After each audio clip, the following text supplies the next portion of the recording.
Since the Labour government got into power a couple of months ago, there has been quite a number of changes happening around the work life of the British people. Now, recently there was, quite an amount of money pushed into making sure that the train drivers were able to get the things they want, and also there was a 5.5 increase in the salary of those working within the NHS and the salary of the junior doctors. They were able to come to a settlement after the strike that started when the Conservative were in power, and were able to get the increment in salary they wanted. So it looks like the Labour government has been favoring those who have been working in the public sector. And there will be quite a number of new employment rules that has been proposed and waiting to be implemented. That is one of those employment rules that I'm quite interested in, which is the idea about flexible working for those who want to have a reduced hour. And this is what this video is going to be all about.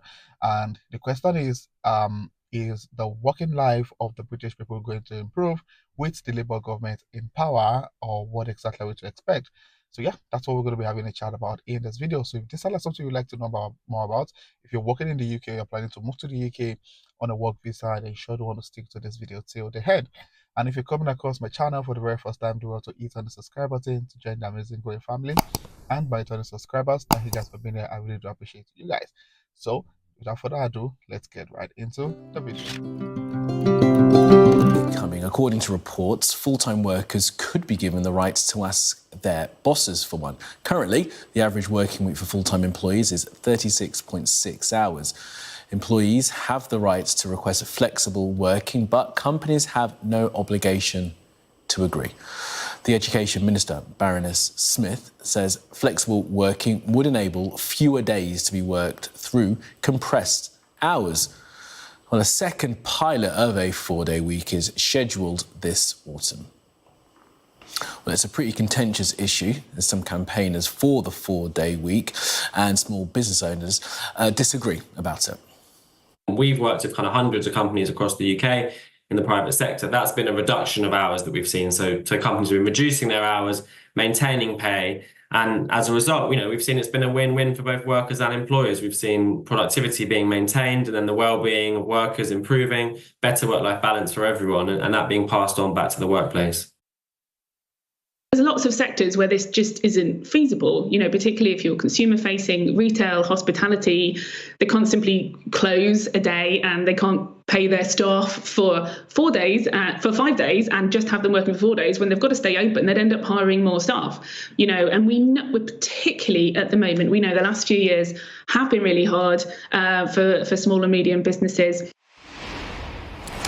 Well, let's bring in our political correspondent, Matthew Thompson, for more on this. Matthew, afternoon to you. So I guess this has been sort of received on either side of this debate as one would expect it. Is the government going to push this through? Well, look, I think the first thing we have to do is take a slight step back from the heated row. It's always sensible as a first start, and establish exactly what we mean by a 4-day working week. So in its purest form, it is as it sounds. It is working 4 days, working less time, freeing up more time for life outside of work. But that's actually not strictly what Labour are now talking about doing. And today, the Business Department has pushed back quite strongly against any sense, as has been reported in some of the newspapers, for example, that the government is somehow keen to impose a 4-day working week on employers. Actually, the change that they're talking about is quite subtle by comparison.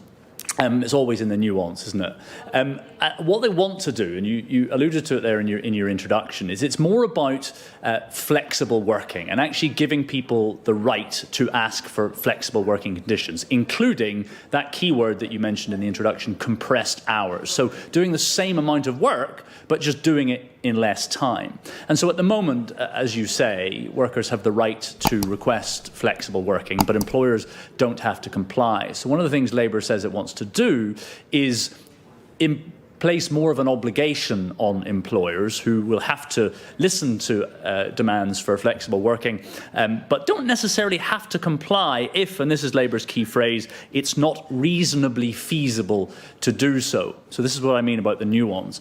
Frankly, though, having said all of that, until the legislation is published, it's very difficult to know exactly how that's going to work in practice. So we will get something in the next 100 days or so. Labour have committed to do it, but actually getting into the weeds is difficult without seeing what they're putting down on paper.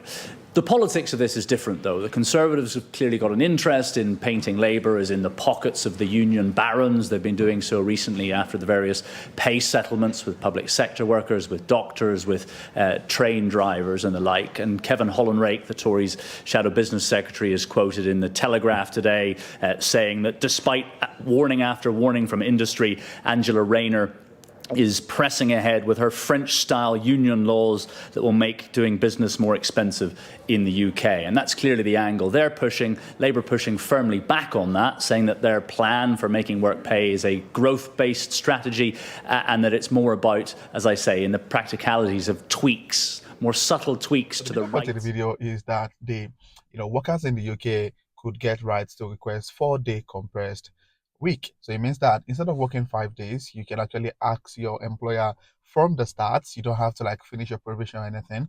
You can actually ask your employer from the start that you'd like to work 4 days a week instead of 5 days a week, and you're still going to take responsibility for the same volume of job. So yeah, it makes a lot of sense, but we're going to get more details about it shortly.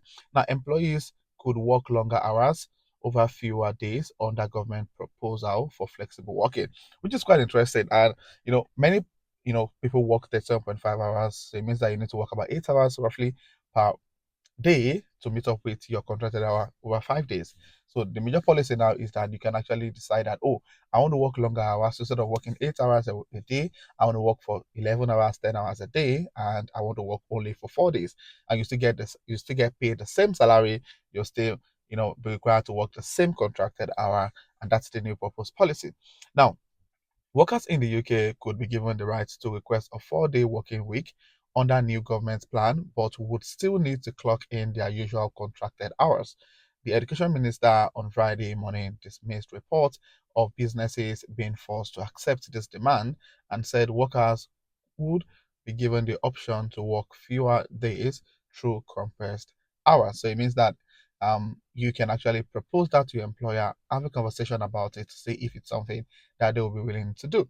Now, asked about jobs such as teacher who would not be able to do a 4-day week using compressed hours, she said, well, no or none can lots of other people, but that doesn't mean that those people that can shouldn't have the ability to do it.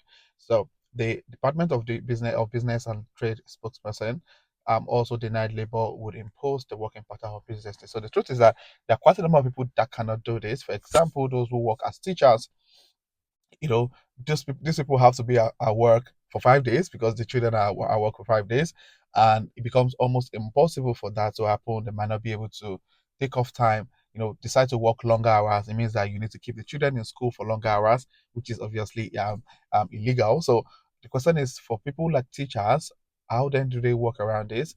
Would they be able to still enjoy this flexible working? So from what the feedback that was gotten after that question was asked is that the truth is not everyone can enjoy this benefit. Like, for example, nothing is going to change with the way nurses are working. Nurses can decide to work more hours, probably work 18 hours a day just to reduce their hours. They already have flexible hour already. So it means that some professions might not be able to benefit from this important policy. However, what they're saying now is that what of people who can, for example, people like myself that we work remotely, we work 9 to 5, we have our job already mapped out for us. We can decide that, okay, instead of me working for 5 days, I want to do more in a day and make sure I finish up my work within 4 days instead of working for 5 days, which is a really good proposition. To be honest, it means that people will have more time to do other things and spend more time with family and all of that. And I guess that's the major purpose for this. Now, the spokesperson said that we have no plan to impose a 4-day working week on employers or employee.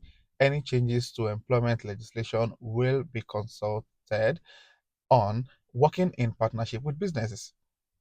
Our Make Work Pay plan is designed around increasing productivity, creating the right condition for businesses to support sustained economic growth. Many employers already provide good, family-friendly condition for their workers, but they know that doing so improve morale and retention. And that's the truth.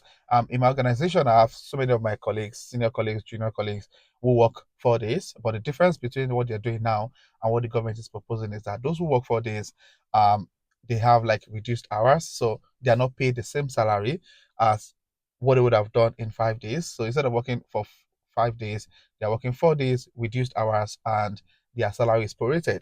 But what the government is proposing is that you can still work the 4 hours, but you just need to do more on a daily basis to meet up with your original contracted hours. So what do you think about this proposed rule? Do you think it's going to work? Do you think businesses will be willing? I know many private organizations, this was first proposed in 2022.